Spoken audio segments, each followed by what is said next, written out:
최근에는 하루하루의 삶이 치열한 전쟁 같다고 말하는 사람들이 있습니다. 과장된 말이 아닌 것 같아요. 우리의 인생 자체가 치열한 전쟁입니다. 그런데 여러분, 아무리 총알이 빗발치고 혹은 미사일이 떨어져도 2중, 3중으로 안전장치가 되어 있는 지하 벙커에 가면 보호를 받을 수가 있습니다. 요즘처럼 모든 것이 불안하고 불확실한 시대에 사람들의 마음은 점점 평안을 잃어버리고 기쁨을 상실하고 있습니다. 그래서 웃을 일이 별로 없다 한탄하는 사람들도 주변에 많이 있습니다. 하지만 아무리 폭풍 한설이 몰아치는 혹한에도 따뜻한 안방에 들어가면 그렇게 포근할 수가 없습니다. 오늘 우리 그리스도인들에게도 육신의 보금자리보다 더 귀중한 영적인 보금자리가 있습니다. 그 영적인 보금자리가 어디일까요, 여러분? 바로 예수 그리스도이십니다. 예수 그리스도 안에서 우리는 진정한 안식과 평강을 누리게 됩니다. 현실의 삶에 닥치는 환난과 풍파를 피할 수 있는 것뿐만 아니라 종말의 날에 최후의 심판과 형벌을 피할 수 있는 것도 예수 그리스도 아닙니다. 그러므로 오늘 우리가 세상 사람들이 알지 못하는 영적인 평안과 승리의 기쁨을 누리기 위해서 우리는 내 삶의 자리, 내 걸음이 어디에 서 있는가 하는 것을 진단해 보아야 합니다. 여러분, 오늘 우리는 어디에 서 있어야 될까요? 신앙은 동사입니다. 오늘은 그 5번째로 서다라고 하는 동사를 가지고 함께 말씀을 나누면서 우리의 믿음을 점검해 보기를 원합니다. 첫째는 우리가 주님 안에 굳게 서 있어야 된다 하는 것입니다. 여러분, 오늘 우리가 읽은 빌립보서 4장 1절 말씀을 다시 한번 읽어볼까요? 이렇게 권면하고 있습니다. 그러므로 나의 사랑하고 사모하는 형제들, 나의 기쁨이요 면류가 아닌 사랑하는 자들아, 어떻게 하라고요? 이와 같이 주 안에 서라. 따라해 보세요. 이와 같이 주 안에 서라. 우리가 어디 서 있어야 된다고요? 주님 안에 서 있어야 된다는 거예요. 주님 안에 서 있는 사람을 전능하신 하나님께서 보호해 주십니다. 너무나도 교활하고 집요하게 사단은 계략과 중상모략을 통해서 교회를 무너뜨리고 성도를 넘어지게 하려고 합니다. 그러나 우리가 주님 안에 온전히 서 있기만 한다면 우리는 넘어지지 않고 믿음 안에서 끝까지 승리할 수 있습니다. 그래서 성경에는 주님 안에, 그리스도 안에, 예수 그리스도 안에, 주 안에 라는 말이 계속해서 반복되고 강조되고 있는 것입니다. 죄성을 가지고 살아가는 우리 인간은 연약한 존재들이에요. 그래서 우리가 주님 안에 서 있지 않으면 죄의 유혹에 쉽게 넘어질 수밖에 없습니다. 다른 사람들의 말 한마디에도 금방 상처를 받기 쉬운 것이 우리 인간의 본성입니다. 내 힘으로 죄를 이겨보려고 아무리 몸부림을 쳐보지만 죄의 유혹이 얼마나 강한지, 이러면 안 되는데, 이래선 안 되는데 하면서도 또 실수하고 또 넘어지는 것이 연약한 우리들입니다. 하루에도 10번씩 화를 내는 사람이 절대로 화를 내지 말아야지 하면서도 어느 순간 분노하고 있는 자기 모습을 발견하고 또 실망하는 것은 바로 우리가 그만큼 연약한 존재이기 때문입니다. 그렇기 때문에 우리는 자기 스스로 자기를 이길 수가 없고 인간의 노력으로 자기의 감정을 다스릴 수가 없습니다. 그러므로 우리는 항상 어디에 서 있어야 된다고요? 주님 안에 서 있을 때 모든 어려움을, 모든 죄를, 모든 삶의 역경을 이겨내며 승리할 수가 있는 것입니다. 여러분, 출애굽기 12장 말씀에 보면 애굽 땅의 10번째 재앙, 모든 처음 난 것들이 다 죽는 장자의 죽음의 재앙이 임하게 됩니다. 그런데 모든 각 가정마다 짐승이든지 사람이든지 처음 난 것들이 다 죽는 그 무서운 재앙 속에서도 평안히 거하며 생명을 유지하는 가정이 있었습니다. 어떤 가정이었을까요? 어린 양을 잡아서 그 어린 양의 피를 그 집 앞에 바르고 그리고 그 죽음의 사자가 지나가는 그 밤에 그 집 안에 거하는, 어린 양의 피가 발라져 있는 그 집 안에 거하는 자들은 모든 처음 난 것들이 죽는 재앙 속에서도 평안을 누리며 생명을 누릴 수가 있었던 것입니다.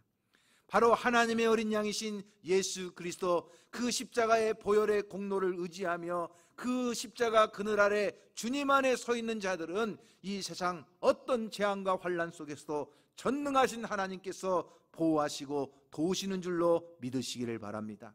숱한 전쟁터를 누기며 사망의 음침한 골짜기, 그 죽음의 공포 속에 살아가던 다윗도 자신의 삶을 되돌아보면 그가 하나님 안에 거할 때 하나님이 방패가 되시고 하나님이 산성이 되시고 하나님이 요새가 되셨다고 고백을 하고 있는 것입니다.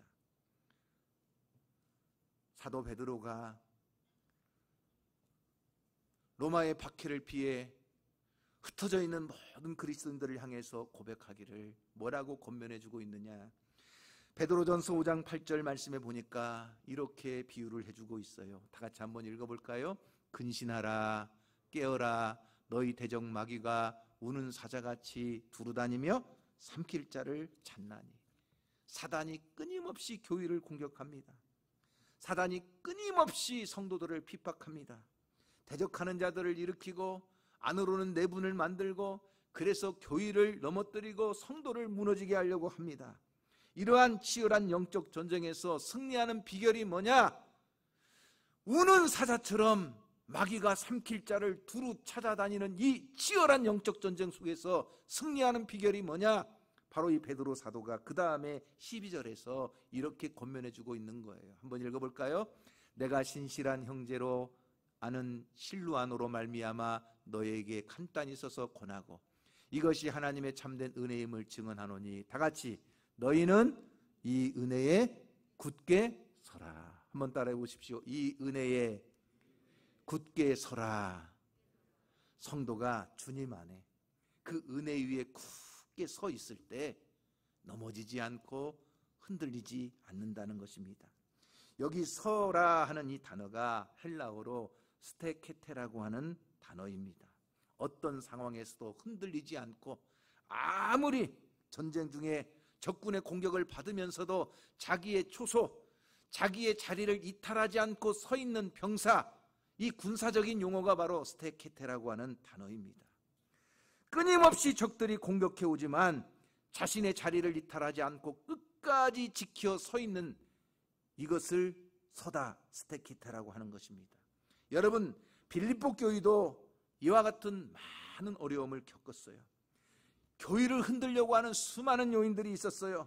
먼저 밖으로는요, 로마 제국을 통해서 교회를 박해하는 일들이 일어납니다. 그런데 교회 안에는요, 교회가 하나 되지 못하고 성도들 가운데 서로 원망과 시비가 일어나고 다툼과 허영이 일어나고 한 마음을 품지 못하고, 그래서 교회가 분열하는 일들이 생깁니다. 심지어 그런 틈을 타서 이단이 들어와 가지고 율법주의자들이 십자가의 원수로 행하는, 멸망하는 도를 가르치려고 진리를 왜곡하는 이러한 문제들이 빌립보 교회 안에 있습니다. 자, 밖으로부터 박해가 오지요. 안에는 분열이 있지요. 또 이단의 공격이 있지요. 이러한 어려움 속에서도 사도 바울이 그 교회가 끝까지 승리하는 비결이 뭐냐? 나의 사랑하고 사모하는 형제들, 나의 기쁨이요 면류가 아닌 사랑하는 자들아, 주 안에 서라, 이렇게 가르쳐 주는 것입니다. 그러므로 사랑하는 성도 여러분, 오늘 우리가 서 있어야 될 자리가 어디입니까? 바로 예수 그리스도 아닌 줄로 믿으시기를 바랍니다. 성도는 예수 안에서 부르심을 받았고, 성도는 예수 그리스도 안에서 죄의 문제가 해결받았고, 성도는 예수 안에서 새 생명을 얻었고, 성도는 예수 안에서 그리스도와 함께 죽고 그리스도와 함께 다시 살아 저 예수 안에서 영원한 천국의 삶을 누리게 되는 줄로 믿습니다. 그러므로 주 안에 있는 나에게 땀 근심이 있으랴 십자가 밑에 나가 내 짐을 풀었네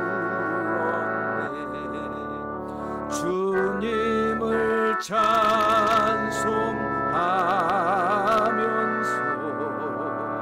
할렐루야 할렐루야 내 앞길 멀고 험해도 나 주님만 따라가리. 할렐루야. 항상 주님 안에 서는 성도가 되기를 주님의 이름으로 축원합니다. 두 번째, 성도가 서 있어야 될 자리는 어디냐? 형통한 길에 서야 한다 하는 것입니다. 하나님은 복의 근원이세요. 천지 만물을 창조하시고 남자와 여자를 창조하신 하나님께서 그 아담과 하와에게 가장 먼저 주신 것이 뭘까요, 여러분? 복을 주셨어요. 창세기 1장 28절은 이렇게 시작을 하지요. 뭐라고 시작을 합니까? 하나님이 그들에게 복을 주시며 하나님이 그들에게 이르시되 그랬어요. 무엇을 주셨다고요? 하나님이 인간에게 주시고자 하시는 가장 첫 번째는 복을 주시기를 원하셨다는 거예요. 아브라함을 부르셔서 믿음의 조상이 되게 하시고 그를 복을 주셔서 축복의 통로가 되게 하신 분이 하나님이세요.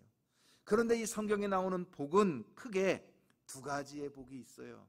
두 가지의 복. 첫째는 바라크라고 하는 복이 있어요. 이 복은 예수 그리스도를 믿는 자들에게 믿음으로 주시는 복이에요. 하나님의 구원을 받고 하나님의 은혜를 누리는 이 예수 그리스도 안에서 믿음으로 받는 복을 뭐라고 한다고요? 바라크라고 하는 복이에요. 그런데 성경에는 또 한 가지의 복이 있어요. 아슈레이라고 하는 복이 있어요. 이 아슈레이라고 하는 복은 하나님 앞에 복받을 일을 할 때, 하나님 앞에서 복받을 그릇을 준비할 때 하나님이 기뻐하시고 정말 그들에게 하늘문을 여시사 그 그릇에 차고 누르고 흔들어 넘치도록 쌓을 것이 없도록 채워주시는 하나님의 이 복을 아슈레이라고 불러요. 그러니까 성도라는 것은 예수 그리스도 안에서 새 생명을 얻고 구원을 받아 하나님의 은혜를 풍성히 누리는 바라크의 복도 받아야 되지만, 또한 성도는 하나님의 말씀을 지켜 순종하고 행함으로 말미암아 하나님이 주시는 복을 받을 수 있는 그릇을 준비하고 그 그릇에 하나님이 쌓아주시는 아슈레이의 복도 받아야 된다는 거예요. 그래서 하나님께서는 이스라엘 백성들에게 그리심산과 에발산을 보여주시고 그림산에 서서 하나님의 축복의 말씀을 선포하도록 말씀하시면서 모든 이스라엘 백성들이 그 축복의 자리에 서기를 원하셨어요. 그런데 오늘 우리가 그 아슈레이의 풍성한 복을 누리는 길이 어디에 있느냐? 그 형통함을 누리는 축복의 비결이 어디에 있느냐? 시편 1편 1절에 보면 바로 복 있는 사람은 이렇게 시작하면서 우리 모든 인생들이 정말 하나님 앞에 축복의 그릇을 준비하고 그곳에 쌓아주신 하나님의 형통한 복을 누리기 위해서 어떻게 해야 되느냐 하는 것을 가르쳐 주는데, 시편 1편 1절에 보면 이렇게 나와요. 악인들의 꾀를 따르지 아니하며 죄인들의 길에 서지 아니하며 오만한 자들의 자리에 앉지 아니하고. 자, 아니하고 뭘 앉는다는 거예요? 악인의 꾀, 죄인들의 길, 오만한 자의 자리에 서지도 않고 앉지도 않는 거예요. 바로 그것이 복된 길이라고 우리에게 가르쳐줘요. 왜냐? 그것은 다 망하는 길이요, 하나님이 기뻐하지 않는 길이기 때문에 오늘 우리가 그 죄인의 길에 서지 않도록, 그래서 망하는 길로 가지 않도록 항상 우리는 의인의 길에 서서 형통한 길로 걸어가도록 하나님이 요구하시는 거예요. 그러면 의인의 길에서 그 형통한 복을 받는 비결이 뭐냐? 그 다음에 시편 1편 2절 말씀에서 우리에게 이렇게 가르쳐줘요. 다 같이 한번 읽어봅니다. 오직 여호와의 율법을 즐거워하여 그 율법을 주야로 묵상하는도다. 하나님의 축복을 풍성히 받는 형통한 길의 비결은 뭐예요? 하나님의 말씀을 즐거워하고 하나님의 말씀을 주야로 묵상하고 하나님의 말씀 배우는 것, 하나님의 말씀 듣는 것, 하나님의 말씀 읽는 것을 늘 기뻐하는 삶을 살아가는 거예요. 그럴 때 하나님이 우리에게 주시는 놀라운 축복이 뭐냐? 그 다음 3절에 이렇게 가르쳐줘요. 다 같이 한번 읽어봅니다. 시작. 그는 시냇가에 심은 나무가 철을 따라 열매를 맺으며 그 잎사귀가 마르지 아니함 같으니 그가 하는 모든 일이 다 형통하리로다. 할렐루야. 오늘 이 형통한 복을 우리 이리와양교회 모든 성도가 누리시기를 주님의 이름으로 축원합니다. 자, 철 따라 열매를 맺는다, 그 잎사귀가 마르지 않는다, 여러분 당연하다고 생각하지요. 그러나 당연하지 않아요. 나무가 저 사막 한가운데 심겨져 있으면 잎사귀도 말라버리고 열매도 제대로 맺지 못하는 거예요. 그 나무가 어디에 서 있을 때, 시냇가에 다 심겨져 있을 때 그 나무는 철 따라 열매를 맺고 그 잎사귀가 마르지 않고 빛이 청청한 형통한 복을 누리는 거예요. 여러분, 오늘 우리의 삶의 자리가 말씀의 믿음의 뿌리를 내리고 그 말씀과 동행하면서 늘 말씀을 사모하는 삶을 살아갈 때 그는 시냇가에 심은 나무와 같이 하나님께서 철을 따라 많은 열매를 맺게 하시고 그 잎사귀가 마르지 않는 복을 허락해 주시는 줄로 믿습니다. 오늘 사랑하는 성도들의 가정에 하나님께서 철 따라 주시는 풍성한 축복의 열매가 있기를 주님의 이름으로 축원합니다. 오늘 여러분의 삶에 잎사귀가 마르지 않도록 하나님이 은혜 베풀어 주시기를 주님의 이름으로 축원합니다. 제가 어렸을 때요, 참 우리 집이 가난해서 그랬는지 모르지만 우리 어머니가 가끔 그런 말을 했어요. 야, 집에 돈이 씨가 말랐다. 저는 어렸을 때 그 말이 무슨 말인지 몰랐어요. 엄마, 학교에서 선생님이 미술 시간에 뭐 사오래, 체육 시간에 뭐 사야 된대, 국어 시간에 뭐 해야 된대. 그러면 어머니가 가끔 그래요. 야, 집에 돈이 씨가 말랐다. 여러분, 돈이 씨가 말랐다는 말이 뭐예요? 자식은 가르쳐야 되고, 그죠? 학비도 돼야 되고, 학용품도 사야 되고, 뭐도 해야 되고, 이것도 하고 싶고 저것도 하고 싶은데 뭐예요? 돈이 씨가 말라버렸다는 거예요. 어떤 사람을 보면 그 심령과 뼈가 말라버려가지고 벌써 딱 보면 왜 이렇게 말랐어? 벌써 그 심령이 메말라가지고 그 마음에 평안이 없고 기쁨이 없는 사람들이 있어요. 여러분, 이게 다 잎사귀가 마른 거예요. 여러분의 삶에 정말로 그 메마른 인생으로 살아가는 사람들이 너무나 많아요. 그런데 하나님의 말씀을 즐거워하며 그 말씀을 주야로 묵상하는 자들은 철을 따라 열매를 맺고 그 잎사귀가 마르지 않는데요.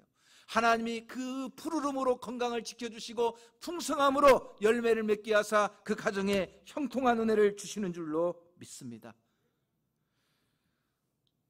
성경에서 가장 긴 장이 시편 119편인데 시편 119편 말씀을 보면 하나님의 말씀을 사랑하는 자들, 그 하나님의 말씀을 지켜 행하는 자들에게 주시는 축복을 가르쳐 주는데, 자, 119편 1절 2절 말씀을 읽어볼까요? 자, 다 같이 읽어봅니다. 자, 시작. 행위가 온전하여 여호와의 율법을 따라 행하는 자들은 복이 있다. 누가 복이 있어요? 하나님의 율법을 따라서 행하는 자들. 그 다음에 2절에는 뭐라고 나와요? 여호와의 증거들을 지키고 전심으로 여호와를 구하는 자가 복이 있다는 거예요. 다시 말하면 성경이 우리에게 가르쳐주는 가장 형통한 길, 가장 축복의 길은 어디에 있느냐?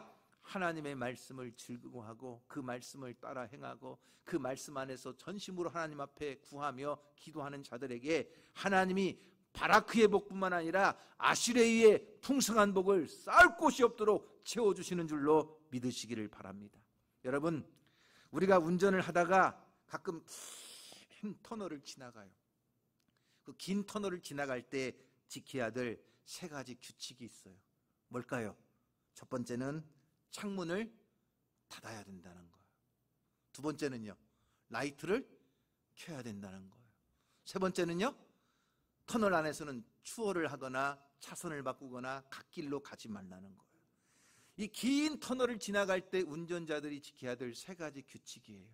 이와 마찬가지로 우리 예수 그리스도를 믿는 성도들도 인생의 어두운 터널을 지나갈 때마다 이와 같은 3가지 규칙이 있어요.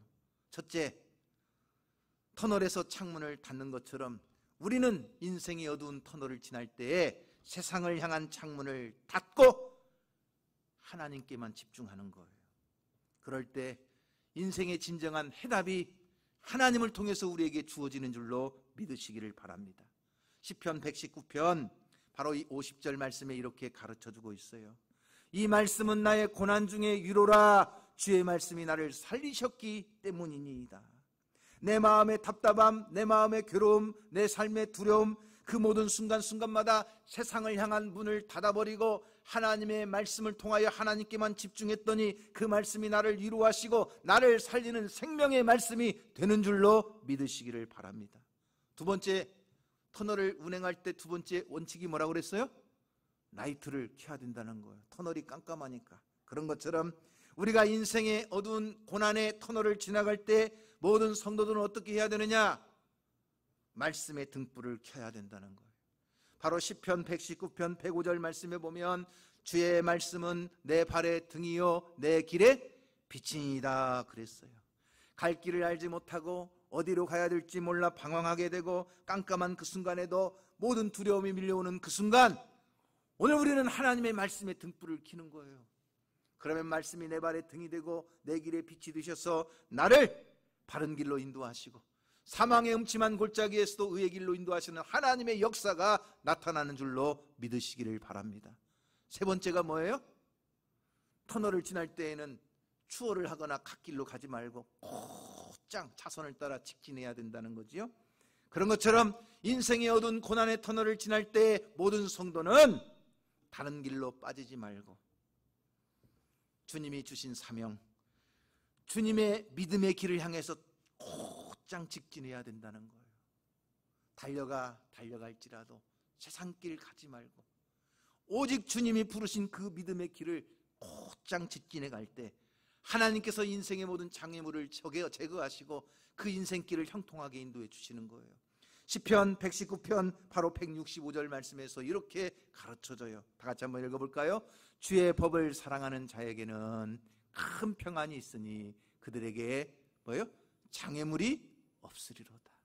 그 앞에 모든 장애물들을 주님이 제거하시고 굽은 곳을 펴서 평탄하게 하시고 하나님의 은혜 가운데 안전히 지나가도록 역사해 주시는 줄로 믿습니다. 아무리 긴 터널도 언젠가 끝이 나오듯이 터널을 무사히 지나가는 법만 우리가 안다면 우리는 승리할 수 있습니다. 그러므로 인생의 어두운 긴 터널을 만났을 때 우리는 세상의 창문을 닫고 하나님께 집중해야 합니다. 말씀의 등불을 켜고 하나님의 인도를 받아야 합니다. 세상 길로 다른 길로 가지 말고 끝까지 믿음의 길에 서 있으면 모든 장애물을 제거하시고 우리를 형통한 길로 인도하시는 하나님의 축복이 함께할 줄로 믿습니다. 세 번째, 성도가 서야 될 것은 어디냐? 하나님 편에 확실히 서야 된다는 거예요. 자, 하나님 편에 서야 된다. 자, 여러분들이 이 말씀을 좀 더 집중해 주시면 좋겠어요. 출애굽한 이스라엘 백성들이 시내산에 도착을 하게 됩니다. 모세가 하나님의 부르심을 받고 시내산에 올라가서 40일 동안을 내려오지 않아요. 죽었는지 살아왔는지 모세가 내려오지 않으니까 답답한 이스라엘 백성들은 드디어 주특기가 나옵니다. 그 주특기가 뭐예요? 원망하고 불평하고 하는 거예요. 그러니까 아론을 향해서 뭐라고 요구하느냐? 우리를 인도할 신을 내놓으라는 거예요. 자, 출애굽기 32장 1절 말씀에 보면 이렇게 나옵니다. 다 같이 한번 읽어볼까요? 백성이 모세가 산에서 내려옴이 더딤을 보고 모여 백성이 아론에게 이르러 말하되 일어나라 우리를 위하여 우리를 인도할 신을 만들라. 이 모세 곧 우리를 애굽 땅에서 인도해낸 사람은 어찌 되었는지 알지 못합니다. 자, 모세가 죽었는지 살았는지 오도 가도 않는데 우리는 여기 있으니까 우리를 위하여 인도할 신을 만들어내라는 거예요. 그러자 아론이 백성들의 금고리를 모아가지고 금송아지로 우상을 만들어요. 그래놓고 백성들이 그 앞에서 제사를 지내고 춤을 추고 뛰고 난리가 났어요.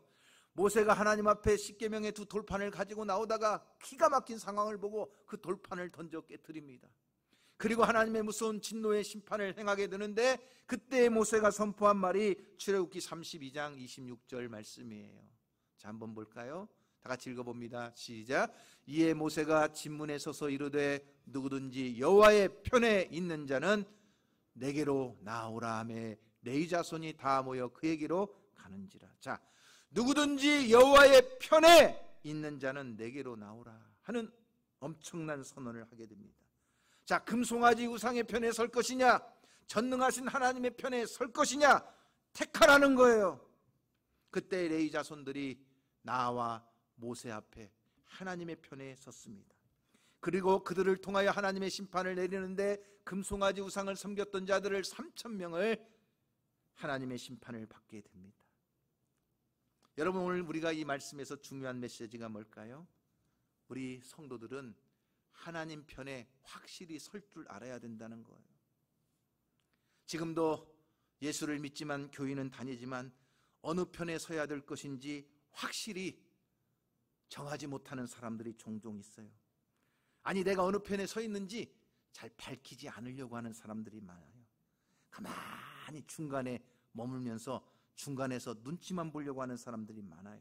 왜냐? 내가 하나님 편에 서 있는 거, 내가 교회 다니는 거, 내가 집사고 권사고 밝혀지면 좀 불편하죠? 좀 조롱도 당할 수 있죠? 야, 너 교회 권사라면서 그러냐? 아, 당신 교회 집사라면서 그래도 돼? 괜히 이런 소리 듣기 싫으니까 그냥 안 그런 척, 그럴 때가 굉장히 많아요. 그래서 중간지대에서 애매한 입장을 취할 때가 있습니다. 영적인 회색지대에 머물러서 그냥 머뭇하는 상태를 말합니다. 이런 사람들이 교회 안에 종종 많이 있습니다. 그러다 보니까 여기 가서는 이렇게 하고 저기 가서는 저렇게 하고 어떤 때는 이렇게 하고 저럴 때는 저렇게 하고 하다 보니까 요즘 유행하는 세상 유행의 말대로 네가 왜 거기서 나와? 막 이러는 거예요. 아니, 당신이 왜 거기서 나와? 있어야 될 자리가 아닌데, 거기 서 있어야 될 자리가 아닌데, 그러니까 왜 거기서 나오냐고 하는 거예요. 그러나 여러분, 세상은 어떻게 돌아갈지 몰라도 영적인 세계에서는 그렇게 해서는 안 된다는 거예요. 영적인 세계는 딱 두 가지밖에 없어요. 하나님 편이냐, 악한 영의 편이냐 하는 거예요. 중간지대도 없어요. 중도파도 없어요. 아주 명확하게 갈라져요. 천국이면 천국이고 지옥이면 지옥이지, 그 천국과 지옥의 연옥이라는 것은 없어요. 교활한 인간의 속임수로 만들어낸 교리일 뿐이지 성경은 절대 천국과 지옥이지 그 중간지대는 없어요. 하나님이 천지를 창조하시고 사람을 지으실 때도 남자면 남자지 여자면 여자지 그 중간은 없어요. 세상이 잘못 돌아가다 보니까 자꾸만 그 중간지대를 만들어 놓고 사람들로 하여금 우왕좌왕하게 만드는데, 이것은 악한 사단의 속임수라는 것을 여러분 알아야 됩니다. 지금 국회에서 포괄적 차별금지법을 입법화하려는 일들 때문에 기독교가 반대 집회를 합니다. 사실 지금 오늘도 2시 30분부터 전주시청 오거리 광장에서 포괄적 차별금지법 반대 집회를 전북 기독교 총연합회와 전북 성시와 연합으로 지금 하고 있어요. 전라북도뿐만 아니라 각 지역에서 기독교를 중심으로 포괄적 차별금지법 반대 집회를 합니다. 사람들이 이렇게 생각해요. 야, 사회에서 차별받는 사람이 없게 한다는데, 그래서 차별금지법 만든다는데, 야, 차별금지법 그거 좋은 거 아니냐? 이렇게 생각을 합니다. 그런데 그 앞에 뭐가 붙어 있어요? 포괄적이라는 이 단어가 문제가 되는 거예요. 자, 제가 일일이 설명을 하기보다는 이 시간 영상을 통해서 여러분 포괄적 차별금지법이 무엇이고 왜 이 포괄적 차별금지법을 우리가 왜 기독교인들이 하나님의 편에 서서 반대해야 되는지 잠깐 우리가 영상을 볼 수 있기를 원합니다. 안녕하세요. 대한민국에 사는 43세이자 두 아이를 둔 아빠입니다. 지금부터 사회적으로 끊임없이 이슈가 되고 있는 포괄적 차별금지법을 비롯한 평등법 등 유사 법안에 대해 설명드리겠습니다. 차별금지, 평등추구, 얼핏 들어선 좋은 취지 같아 보이는 말입니다. 도대체 무엇이 문제일까요?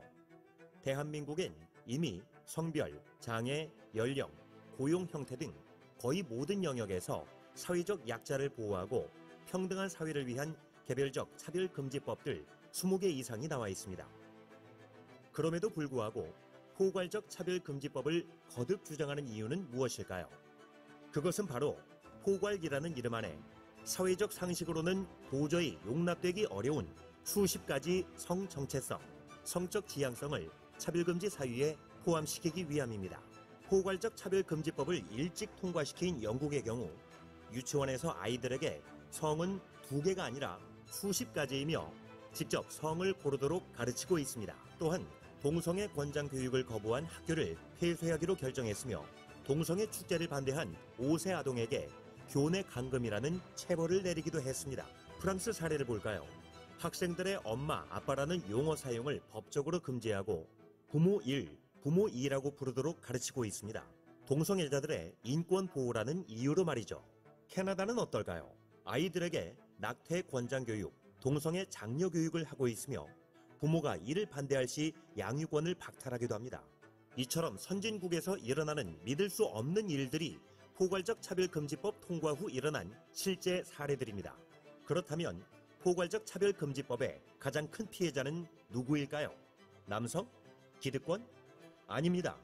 바로 여성과 아동입니다. 미국의 실제 사례를 설명해 드리겠습니다. 코네티컷주에서는 신체적 차이에도 불구하고 남녀가 동일한 취급을 받아야 한다는 포괄적 차별금지법에 따라 한 남성이 여성 육상 경기에 출전해서 15차례 우승을 차지했습니다. 남성 체격을 자랑하는 한 트랜스젠더는 여성 UFC 경기에 출전해 상대 선수에게 2분 만에 뇌진탕, 안면 골절상을 입히는 것을 넘어 명예의 레즈비언 상까지 받았습니다. 조지아주에서는 자신을 여성이라고 주장하는 한 트랜스젠더가 초등학교 여자 화장실에 들어가 5세 여아를 대상으로 성범죄를 저질렀고, 와이오밍주에서도 화장실에서 10세 여아가 한 남성에 의해 성폭행 당하는 일이 발생했습니다. LA에서는 한 남성이 여성 사우나에 들어가 여성 고객들이 달아나는 사건이 발생했는데 포괄적 차별금지법에 따른 성적 지향성 존중으로 누구도 그를 제지할 수 없었습니다. 상식적으로 이해할 수 없는 일이 벌어지고 있는 것이죠. 포괄적 차별금지법으로 남성과 여성, 트랜스젠더 등의 경계가 무너졌기 때문에 이처럼 화장실, 목욕탕, 탈의실 등 여성 전용 공간에서 수많은 성범죄들이 일어나고 있습니다. 해리포터의 작가로 유명한 J.K. 롤링은 이런 무질서한 사회 흐름에 반대하며 여성 전용 공간에 남성 출입을 반대했다가 트랜스젠더들에게 살해 협박을 받고 있다고 전해졌습니다. 무서운 사실은 지금 우리나라에서도 이런 일들이 일어나고 있다는 점입니다. 국내 한 미용학원 원장이 트랜스젠더였던 수강생이 여자 화장실을 이용할 것을 요구하자 다른 여성들의 민원을 감안하여 다른 층 화장실 이용을 권하였는데, 이에 해당 트랜스젠더는 학원 원장을 상대로 손해배상 소송을 제기했고, 법원은 차별 행위로 판단 학원 원장에게 700만 원의 배상을 명령했습니다. 여러분, 과연 다른 여성 수강생들은 학원을 계속 다닐 수 있을까요? 과연 이것이 진정한 평등일까요? 법안이 통과되기도 전에 나타나는 판결을 볼 때 포괄적 차별금지법은 분명히 더 강력하고 큰 사회적 혼란을 야기할 것입니다. 개인의 성적 자유, 성적 지향성이 여성과 아동을 넘어 우리 사회 전체의 안전과 건강보다 중요할 수는 없습니다. 다른 국가 시민들처럼 포괄적 차별금지법 통과 이후 이 법이 이런 결과를 불러올 줄은 몰랐다고 말씀하신다면 이미 늦습니다. 한 번 세워지면 폐지가 어려운 법, 이것은 일부 보수파의 이슈나 정치, 종교적인 문제가 아닙니다. 우리 사회 전체의 문제이고 우리 사회의 안녕과 미래의 문제입니다. 이러한 역차별적 악법이 사회에 나오려 할 때마다 대한민국 여러분 모두의 힘을 모아주세요. 이 영상은 올바른 상식위원회 후원으로 제작되었습니다. 인간을 남자와 여자로 창조하신 하나님의 창조 질서와 양성평등을 명시한 헌법에 근거해서 남성, 여성 이외에 개인의 취향에 따른 분류할 수 없는 제3의 성을 명시하는 차별금지법을 교회는 반대합니다. 한 남자와 한 여자의 결합으로 가정의 제도를 만드시고 인류를 다스리시는 하나님의 통치와 국민의 양심의 자유를 명시한 헌법 제19조에 근거해서 성적 지향에 따른 성별 변경, 동성애 및 여러 종류의 성행위 등에 대한 반대와 비판을 법적으로 금지하므로 건전한 사회윤리를 파괴할 수 있는 차별금지법의 입법을 교회가 반대하는 것입니다. 여러분, 시대가 점점 혼란해지고 혼탁해지고 우리의 대적마귀는 이 사회를 계속해서 어지럽히며 마치 소돔과 고모라처럼 온 세상을 어지럽게 하는 이때 하나님의 진노의 심판의 때가 이르지 않도록 우리는 깨어 기도하고 하나님의 편에 분명히 서서 진리를 지켜내는 우리 모든 성도가 되기를 주님의 이름으로 축원합니다. 오늘 특별히 우리가 성찬의 떡과 잔을 먹고 마십니다. 독생자 예수 그리스도 안에서 구원을 받은 성도들이 서 있어야 될 자리가 어디인가? 우리는 오직 예수 안에 서 있어야 하는 것입니다. 망하는 죄인의 길이 아니라 형통한 의인의 길에 서야 하는 것입니다. 그리고 세상의 어떤 우상을 숭배하는 타락한 자리가 아니라 하나님의 자리에 서서 말씀을 지키고 진리를 수호하는 성도가 되어야 될 줄로 믿습니다. 오늘 이 말씀을 기억하면서 우리가 성찬에 참여하도록 하겠습니다.